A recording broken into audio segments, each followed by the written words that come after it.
Muy buen día, tengan todos. Estamos con Hernán Gómez Bruera. Él es periodista, analista político e internacionalista, conductor en la octava de Canal 8.1. Escribe la columna Fuera de Tono en el Heraldo de México y también ha escrito para El Universal.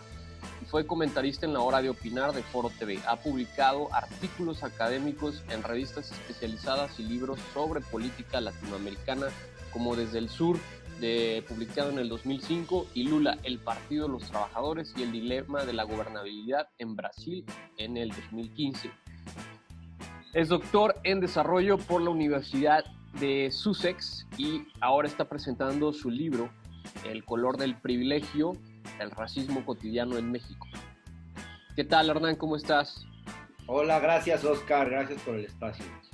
No, muchas gracias a ti por darte la oportunidad de poder platicar brevemente de tu libro. Bueno, primero que nada, pues, ¿de qué trata tu libro, El color del privilegio?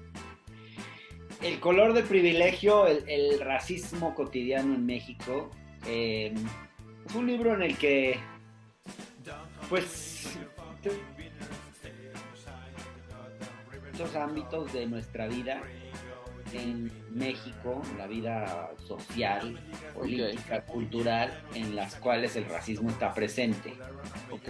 Y es un libro en el que trato de explicar las distintas manifestaciones del racismo, porque algunas son muy explícitas y evidentes, y otras son menos evidentes y además ocurren en el plano del inconsciente. O sea, no todo racista, es más, la mayor parte de los racistas no son conscientes ni se dan cuenta de que son racistas.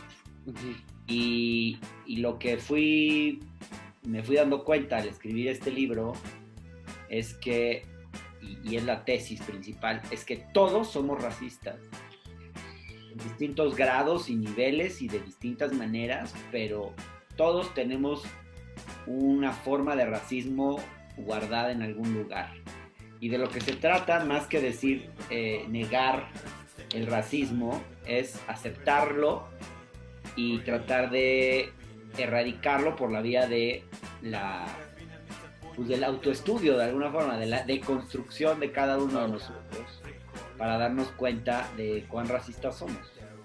Claro, es hacerlo consciente para poder controlar actitudes indebidas, ¿no? Exactamente. Y bueno, un poco podríamos decir, llevamos un Hitler adentro, cada uno de nosotros de manera inconsciente. No un Hitler adentro, porque esa es la forma más evidente del racismo, la forma, claro, el racismo descarado, que yo le llamo. Claro. Pero en realidad es mucho más difícil luchar contra los no Hitlers, porque Hitler lo identificamos fácilmente como un racista. Claro. Pero en realidad hay formas de racismo vergonzante, racistas de closet que ejercen el racismo sin darse cuenta. Es el típico que no le da un trabajo a determinada persona por su apariencia física y se inventa a sí mismo que es por un tema de capacidades o etcétera, y en realidad inconscientemente está tomando una decisión a partir de criterios racistas de los cuales no se da cuenta. Y así otras formas de racismo, varias. Yo escribí un artículo ya resumiéndolas, pero te puedo decir más o menos cuáles son los tipos de racismo. A ver. Está el racista descarado, está el racista que no osa confesar su nombre, que es otra forma de racismo que es menos agresiva que el descarado, pero y menos frecuente, pero también más difícil de desmontar. El racista vergonzante, el racista de las particularidades, que es el racista, yo le llamo así porque es el racista que sin denostar a todo un grupo social denota cierto tipo de características o conductas, ¿no? Como es el que dice, no me gusta, son muy flojos. Perdón, ¿no me gusta qué? Dice, no tengo nada contra los indígenas, yo, ¿no? Los quiero mucho, pero son muy flojos. O sí, pero su modo de vivir es atrasado. O se dedican al comercio de artesanías, por darte un ejemplo. Y eso, pues, los hace atrasados. O son ignorantes. ¿no? Ese tipo de atributos que se le colocan a ciertos grupos sin derogar al grupo por completo, ¿no? O decir, o incluso, no sé si has escuchado, pero se dice, no tengo nada contra los negros, pero huelen mal. Ya. Es el típico racista. Es una forma de racismo también muy, muy clara. Otro es el racista que invisibiliza, que no piensa en ciertos grupos simplemente, y esto ha pasado pues con los indígenas, con los afromexicanos durante muchos años, tanto que ni siquiera los contábamos a los afromexicanos, ni siquiera los contábamos en los censos, a los indígenas ni siquiera existen cuando planeamos políticas públicas, no los vemos, no pensamos en ellos, ¿no? Esa es otra forma de racismo. Luego está el racista cariñoso. El racista cariñoso es, por ejemplo, el que siempre habla como en diminutivo, ¿no? Es Yuri, por ejemplo, hablando de Yalitza Aparicio, diciendo, ay, yo quiero una Yalitza Aparicio en mi casa para apapacharla, ¿no? Como que es muy buena onda ella, ¿no? Es el que mira al otro como si fuera un menor de edad, como de arriba para abajo, que supuestamente lo hace de buena onda, lo hace de forma cariñosa, pero en realidad está actuando de forma racista. Luego está el racista consigo mismo, que es el que a fuerza de ser discriminado durante mucho tiempo termina creyéndose una condición de subordinación, termina creyéndose que es inferior.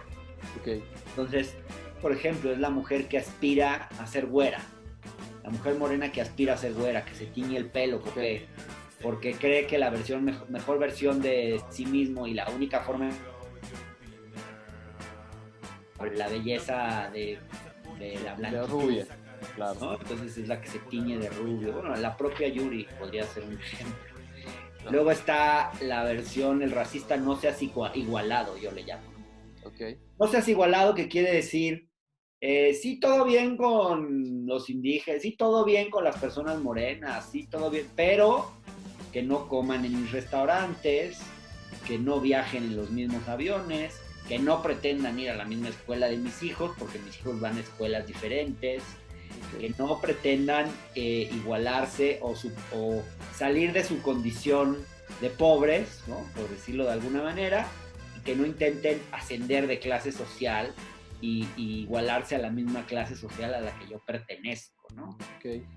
Y luego hay una última, que es el racista pasivo y que deja pasar, que para mí es como esta forma de racismo donde no ejercemos nosotros directamente el racismo, pero permitimos que ocurra frente a nuestros ojos cuando podríamos hacer algo para que no ocurra, ¿no? Está, por ejemplo, el que se ríe cuando cuentan un chiste racista. El que ve que atacan a alguien por una lógica racista o una motivación racista y no le pone un alto, no intenta hacer nada.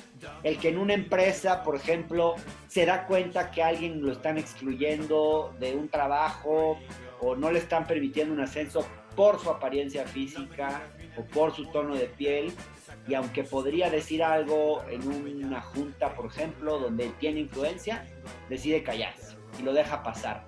Ese es el racista pasivo y que deja pasar, y yo conozco muchísimos de esos. Esos son los 10 tipos de racismo que yo veo. Seguro hay más, ¿eh? Sí, claro.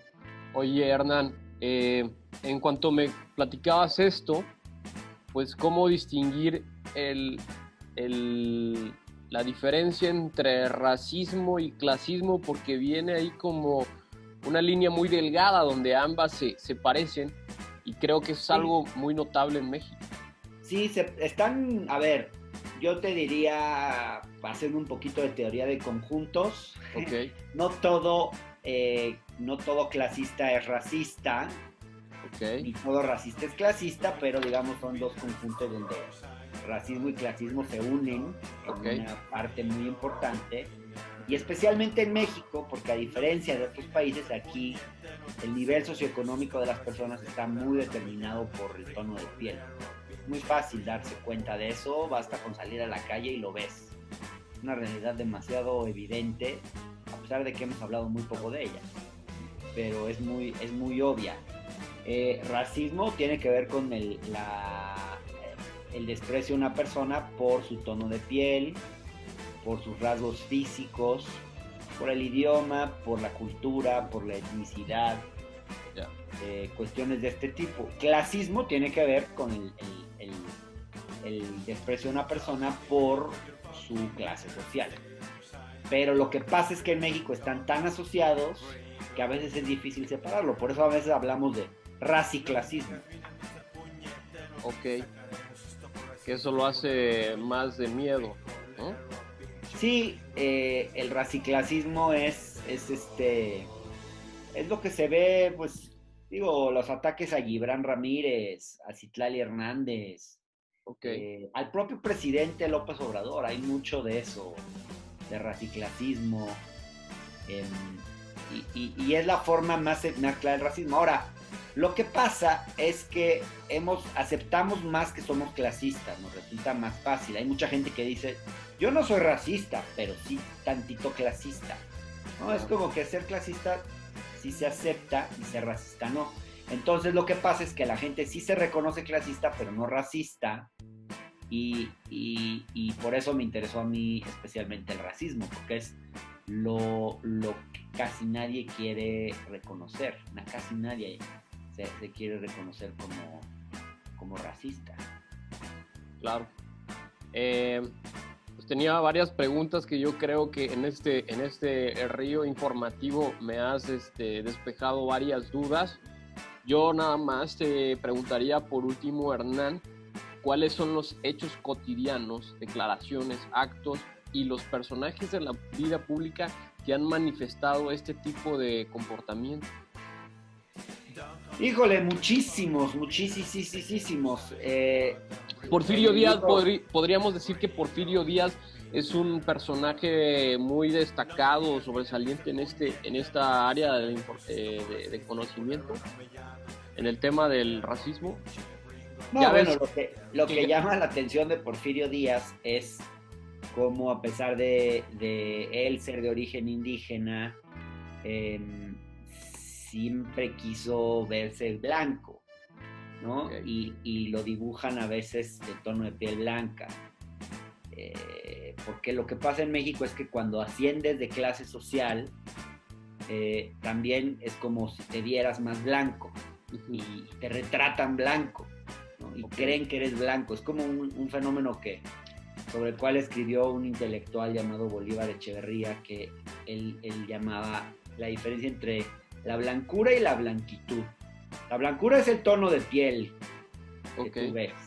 Y la blanquitud es lo que está alrededor socialmente, lo que se percibe socialmente. Ya.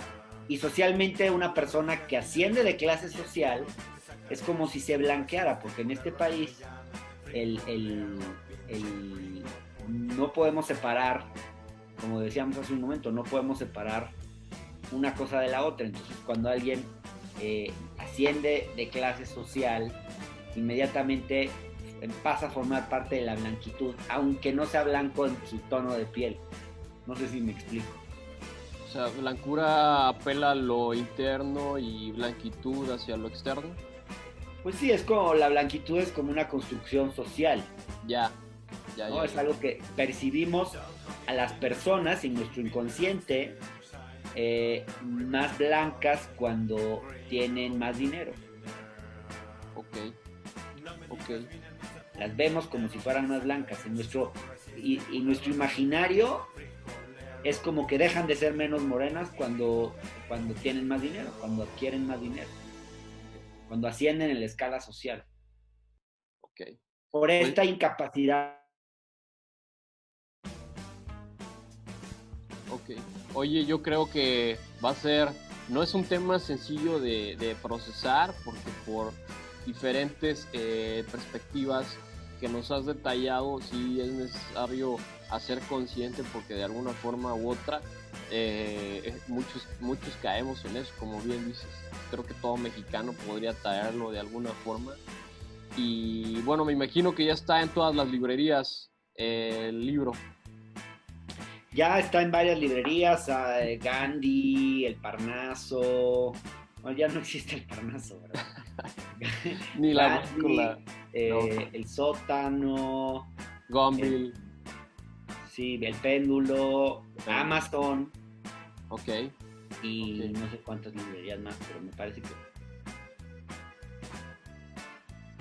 Tus redes sociales para la gente que le gustaría interactuar contigo, por favor, Hernán.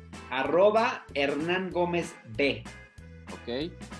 Ese es Twitter e Instagram, ¿no? Ese es Twitter. Ok. Instagram casi no uso. Está bien, Twitter. Ok. Y por favor, regálanos un saludo a la gente de Chiapas que te está viendo. Un saludo a toda la gente de Chiapas. Por favor, traten de leer este libro, El color del privilegio, el racismo cotidiano en México. Un libro para hacer conciencia y hacernos conscientes de un problema social que al final de cuentas no afecta a todos por igual, es cierto, pero nos afecta a todos como sociedad. Gracias.